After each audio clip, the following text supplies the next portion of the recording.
Hello students, मैं रूपाली हसनाले आप सभी का मेरे यूट्यूब चैनल में स्वागत करती हूँ। आज मैं इस वीडियो में एनसीईआरटी संस्कृत पुस्तक रुचिरा भाग 2 का तृतीय पाठ समझाने जा रही हूँ। तो आइए तृतीय पाठ का हिंदी अनुवाद के साथ अध्ययन करते हैं। तृतीयः पाठः, इस पाठ का नाम है स्वावलंबनम। इसका मतलब होता है आत्मनिर्भर, सेल्फ डिपेंडेंट। स्वावलंबनम दो शब्दों से मिलकर बना है। स्व धन अवलंबनम। स्व का अर्थ होता है अपना या खुद का, और अवलंबनम का अर्थ होता है सहारा लेना। अपना सहारा लेना, खुद का सहारा लेना या खुद पर निर्भर रहना। ठीक है, आया समझ में। इस पाठ में संख्यावाची शब्दों का प्रयोग हुआ है, मतलब कि नंबर्स का प्रयोग हुआ है। ठीक है, देखो यहाँ पर चत्वारिंशत्, अष्टादश, पंचाशत्, चतुश्चत्वारिंशत्, षट्त्रिंशत्, दश, द्वौ, ये सब हमारे क्या है, संख्यावाची शब्द है। और साथ में तत् एतत् शब्दों का भी प्रयोग हुआ है, मतलब कि सर्वनाम शब्दों का प्रयोग हुआ है। देखो यहाँ पर लिखा है संख्यावाची शब्दाः तत् एतत् शब्दौ च। ठीक है, आया समझ में। अब हम पहले शब्दार्थ पढ़ लेते हैं, उसके बाद में हम पाठ को समझते हैं। समृद्धः धनी, चत्वारिंशत् 40, अष्टादश 18, प्रकोष्ठेषु कमरों में, पंचाशत् 50, गवाक्षाः खिड़कियां, चतुश्चत्वारिंशत् 44, षट्त्रिंशत् 36, कृषक दंपत्ति किसान पति पत्नी, आतिथ्यम अतिथि सत्कार, कर्मकरः काम करने वाला, भवताम आपके, भृत्यः नौकर या सेवक, शक्नुवन्ति सकते हैं। सार्धद्वादशवादनम 12:30 बजे, सांप्रतम अभी। ठीक है, अब देखो यहाँ पर कृष्णमूर्ति ही श्रीकंठश्च मित्रे आस्ताम्। कृष्णमूर्ति और श्रीकंठ दो मित्र थे। श्रीकंठश्च दो शब्दों से मिलकर बना है। श्रीकंठः धन च। ठीक है, च का मतलब होता है और। कृष्णमूर्ति और श्रीकंठ दो मित्र थे। श्रीकंठस्य, श्रीकंठ के पिता समृद्धः आसीत्, पिता धनवान थे। श्रीकंठ के पिता धनवान थे। अतः तस्य भवने, इसलिए उसके घर में, भवने मतलब घर में। ठीक है, सर्वविधानि सभी प्रकार के, सुख साधनानि सुख के साधन, आसन थे। इसलिए उसके घर में सभी प्रकार के सुख के साधन थे। तस्मिन् विशाले भवने, उस विशाल घर में, चत्वारिंशत् स्तंभाः आसन्, 40 खंबे थे। उस विशाल घर में 40 खंबे थे। तस्य अष्टादश प्रकोष्ठेषु, उसके 18 कमरों में, प्रकोष्ठेषु का मतलब होता है कमरों में।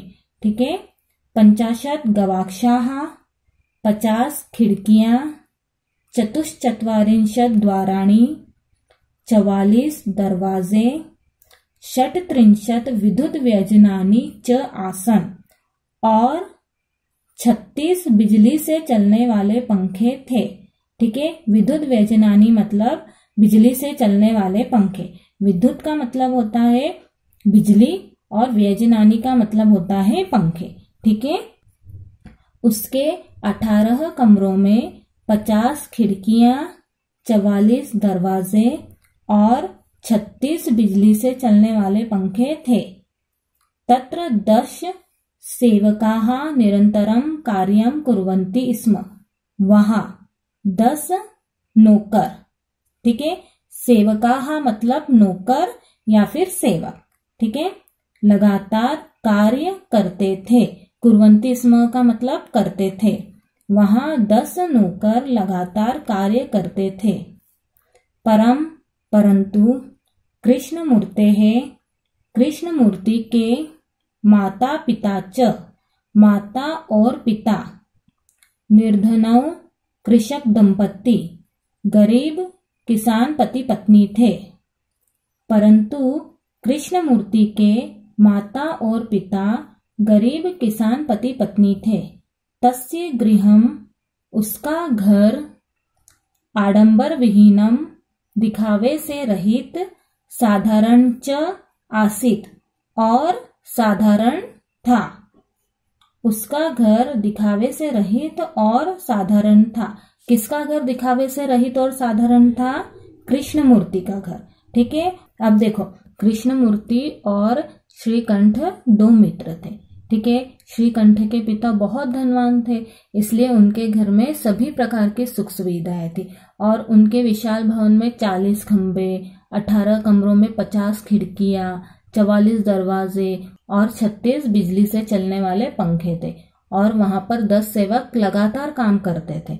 परंतु जो कृष्णमूर्ति था उसके माता पिता गरीब किसान पति पत्नी थे और उनका घर दिखावे से रहित बहुत ज्यादा साधारण था। ठीक है, आया समझ में आप लोगों को? अब देखो नेक्स्ट।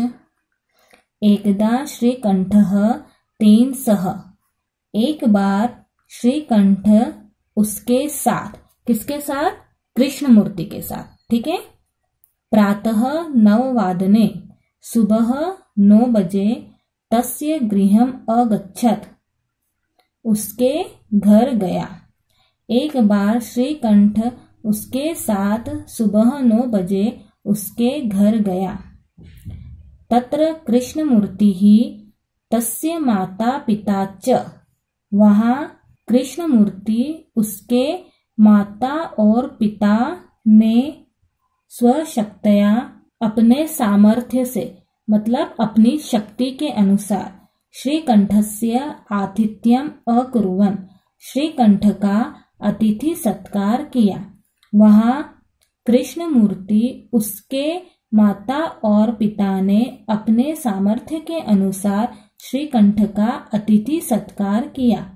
एतत् दृष्ट्वा, यह देखकर, श्रीकंठः अकथयत्, श्रीकंठ ने कहा, यह देखकर श्रीकंठ ने कहा, मित्र, हे मित्र, अहम भवताम, मैं आपके सत्कारेण, सत्कार से संतुष्टो अस्मि, संतुष्ट हूँ। हे मित्र, मैं आपके सत्कार से संतुष्ट हूँ। संतुष्टो अस्मि 2 शब्दों से मिलकर बना है, संतुष्टः धन अस्मि। ठीक है, आया समझ में? केवलम इदमेव, केवल यही। ठीक है, इदमेव 2 शब्दों से मिलकर बना है, इदम धन एव। ठीक है, मम दुखम, मेरा दुख है, केवल यही मेरा दुख है। यत तव, कि तुम्हारे, गृहे, घर में, एको अपि, एक भी, एको अपि 2 शब्दों से मिलकर बना है, एकः धन अपि।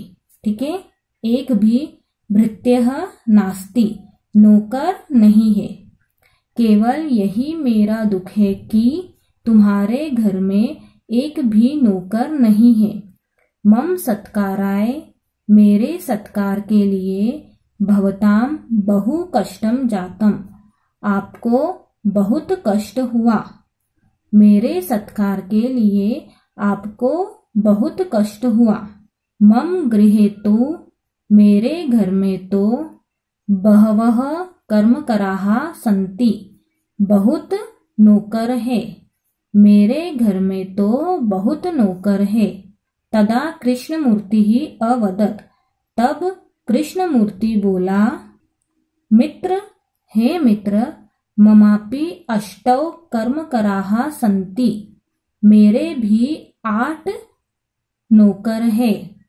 ममापि 2 शब्दों से मिलकर बना है, मम धन अपि। ठीक है, मेरे भी 8 नौकर है। ते च, और वे, द्वौ पादौ, 2 पैर, द्वौ हस्तौ, 2 हाथ, द्वे नेत्रे, 2 आंखें, द्वे श्रोत्रे इति, 2 कान है। और वे 2 पैर, दो हाथ, दो आंखें, दो कान है। ठीक है, अब देखो यहाँ पर द्वौ पादौ, द्वौ हस्तौ। ठीक है, ये हमारे क्या है, पुल्लिंग शब्द है। ठीक है, पादौ और हस्तौ हमारे पुल्लिंग शब्द है, इसी कारण दो को हमने द्वौ लिखा है। और नेत्रे और श्रोत्रे हमारे नपुंसकलिंग शब्द है, इसी कारण दो को हमने क्या लिखा है, द्वे लिखा है। ठीक है, आया समझ में? नहीं तो आप लोगों को लगेगा कि यहाँ पर द्वौ लिखा है और यहाँ पर द्वे लिखा है। इसका क्या कारण है? इसका कारण ये है कि पादौ और हस्तौ ये दोनों हमारे पुल्लिंग शब्द हैं और नेत्रे और श्रोत्रे हमारे नपुंसकलिंग शब्द है। इसी कारण से पादौ और हस्तौ के आगे द्वौ लगा है और नेत्रे और श्रोत्रे के आगे द्वे लगा है। ठीक है, आया समझ में? एते प्रतिक्षणम, ये हर पल मम सहायकाः, मेरे सहायक है। ये हर पल मेरे सहायक है। किंतु तव भृत्याः, परंतु तुम्हारे नौकर, सदैव सर्वत्र च, हमेशा और सभी जगह, उपस्थिताः भवितुं न शक्नुवन्ति, उपस्थित नहीं हो सकते हैं। किंतु तुम्हारे नौकर हमेशा और सभी जगह उपस्थित नहीं हो सकते हैं। त्वं तु स्वकार्याय भृत्याधीनाः, तुम तो सारे कार्य के लिए नौकर के अधीन हो। भृत्याधीनाः दो शब्दों से मिलकर बना है, भृत्य धन अधीनः। ठीक है, आया समझ में? तुम तो सारे कार्य के लिए नौकर के अधीन हो। यदा यदा ते अनुपस्थिताः, जब जब वे अनुपस्थित होते हैं, तदा तदा त्वं कष्टम अनुभवसि, तब तब तुम कष्ट का अनुभव करते हो। जब जब वे अनुपस्थित होते हैं, तब तब तुम कष्ट का अनुभव करते हो। स्वावलंबने तु, आत्मनिर्भर में तो सर्वदा सुखमेव, हमेशा सुख ही है। सुखमेव दो शब्दों से मिलकर बना है, सुखम धन एव। ठीक है, आत्मनिर्भर में तो हमेशा सुख ही है। न कदापि कष्टम भवति, कभी भी कष्ट नहीं होता है। कदापि, कदापि दो शब्दों से मिलकर बना है, कदा धन अपि। आत्मनिर्भर में तो हमेशा सुख ही है, कभी भी कष्ट नहीं होता है। ठीक है, आया समझ में? अब देखो, एक बार श्रीकंठ कृष्णमूर्ति के साथ उसके घर प्रातः 9 बजे गया। ठीक है, वहां कृष्णमूर्ति और उसकी माता पिता ने उनके सामर्थ्य के अनुसार श्रीकंठ का अतिथि सत्कार किया। यह देखकर श्रीकंठ बोला, हे मित्र, मैं तुम्हारे सत्कार से बहुत ज्यादा संतुष्ट हूँ। केवल यही मेरा दुख है कि तुम्हारे घर में एक भी नौकर नहीं है। मेरे सत्कार के लिए तुम्हें बहुत ज्यादा कष्ट हुआ। मेरे घर में तो बहुत सारे नौकर हैं। तब कृष्णमूर्ति बोला, हे मित्र, मेरे भी 8 नौकर हैं। वो कौन कौन से हैं? 2 पैर, 2 हाथ, 2 आंखें और 2 कान। ये हर पल मेरे सहायक है। परंतु तुम्हारे नौकर हमेशा और सभी जगह उपस्थित नहीं हो सकते, और तुम तो अपना सारा कार्य नौकर से ही करवाते हो। जब जब तुम्हारे नौकर अनुपस्थित होते हैं, तब तब तुम्हें बहुत ज्यादा कष्ट होता है ना? ऐसा कौन बोलता है? ऐसा कृष्णमूर्ति बोलता है श्रीकंठ को। ठीक है, और कृष्णमूर्ति बोलता है, आत्मनिर्भर में तो हमेशा सुख ही रहता है, कभी भी कष्ट नहीं होता है। ठीक है, आया समझ में? अब आगे देखो। श्रीकंठः अवदत्, श्रीकंठ बोला, मित्र, हे मित्र, तव वचनानि श्रुत्वा, तुम्हारे वचनों को सुनकर, मम मनसि महती, मेरे मन में बहुत प्रसन्नता जाता, प्रसन्नता हुई। श्रीकंठ बोला, हे मित्र, तुम्हारे वचनों को सुनकर मेरे मन में बहुत प्रसन्नता हुई। अधुना अहमपि, अब मैं भी। अहमपि 2 शब्दों से मिलकर बना है, अहम धन अपि। ठीक है, स्वकार्याणि, अपना काम, स्वमेव कर्तुम इच्छामि, स्वयं ही करना चाहता हूँ। स्वमेव 2 शब्दों से मिलकर बना है, स्वयं धन एव। ठीक है, अब मैं भी अपना काम स्वयं ही करना चाहता हूँ। भवतुम, अच्छा। सार्धद्वादशवादनमिदं, 12:30 बज गए हैं। साम्प्रतं गृहं चलामि, अब घर चलता हूँ। अच्छा, 12:30 बज गए हैं, अब घर चलता हूँ। ठीक है, अब देखो श्रीकंठ बोलता है, हे मित्र, तुम्हारे वचन को सुनकर मुझे बहुत ज्यादा खुशी हुई। अब मैं भी अपना काम खुद करूंगा, किसी दूसरों को नहीं बोलूंगा। ठीक है, और फिर वो लास्ट में बोलता है, अच्छा 12:30 बज गए हैं, अब मैं घर चलता हूँ। ठीक है, आया समझ में? इस कहानी से हमें क्या शिक्षा मिलती है? इस कहानी से हमें यह शिक्षा मिलती है कि स्वावलंबी व्यक्ति हमेशा सुखी रहता है। मतलब कि जो व्यक्ति आत्मनिर्भर रहता है वो हमेशा सुखी रहता है, और दूसरों पर आश्रित रहने वाला व्यक्ति हमेशा दुखी होता है। क्योंकि जब वे लोग अनुपस्थित होते हैं तब दूसरों पर आश्रित रहने वाले लोगों को बहुत कठिनाइयों का सामना करना पड़ता है। इसलिए सबको अपना काम स्वयं करना चाहिए और किसी के ऊपर निर्भर नहीं रहना चाहिए। ठीक है, आया समझ में आपको इस पाठ का मतलब? इस प्रकार तृतीय पाठ का हिंदी अनुवाद समाप्त होता है। आप लोगों को इस पाठ में कुछ भी प्रॉब्लम हो तो आप मुझे कमेंट बॉक्स में बता सकते हैं, और यदि आप लोगों को मेरा पढ़ाना समझ में आया हो तो आप प्लीज मेरे वीडियो को लाइक और सब्सक्राइब कीजिए। Thank you.